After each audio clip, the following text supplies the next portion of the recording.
సుదం కశ్మీర్ విషయంలో తమకు స్పష్టమైన వైఖరి ఉందని ప్రధాని మోదీ మరోసారి స్పష్టం చేశారు. పాక్ ఆక్రమిత కశ్మీర్ను భారత్కు అప్పగించడం తప్ప వేరే మార్గం లేదన్నారు. అంతకు మించి మాట్లాడేది లేదన్నారు. ఉగ్రవాదుల అప్పగింతపై వాళ్లు మాట్లాడితే తాము మాట్లాడతామన్నారు.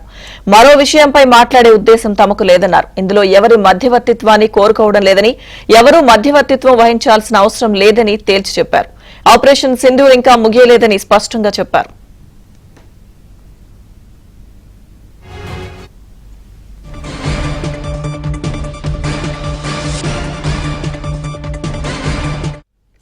ఈ నెల 7న పాకిస్తాన్లోని ఉగ్ర స్థావరాలపై దాడులు చేసిన తర్వాత పాక్ డీజీఎంఓకు సమాచారం ఇచ్చామని, చర్చలకు సిద్దంగా ఉన్నట్లు చెప్పామని విదేశాంగ శాఖ వెల్లడించింది.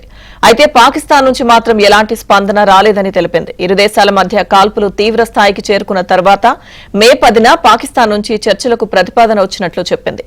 భారత్ దాడుల్లో రాహిమ్యార్ ఖాన్ వైమానిక స్థావరం రన్వే నేలమట్టమైనట్లు విదేశాంగ శాఖ తెలిపింది.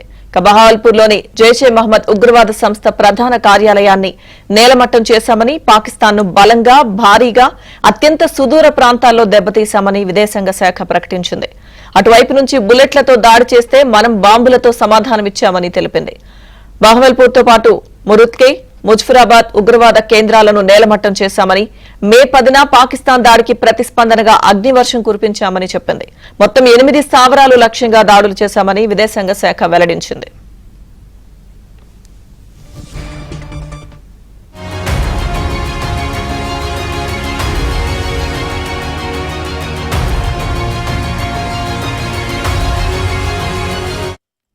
ఆపరేషన్ సింధూర్ ద్వారా భారత్ 3 లక్ష్యాలను సాధించినట్లు ప్రభుత్వ వర్గాలు చెప్పాయి.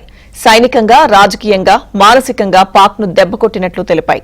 ప్రతి రౌండ్లోనూ పాకిస్తాన్ పరిస్థితి మరింత దిగజారిందని, భారత్ చేతిలో ఓటమి పాలైందని వెల్లడించింది. పాకిస్తాన్ వైమానిక స్థావరాలపై భారత్ దాడి చేయగా ఇక పోరాడలేమని దాయాది దేశం తెలుసుకున్నట్లు వర్గాలు తెలిపాయి.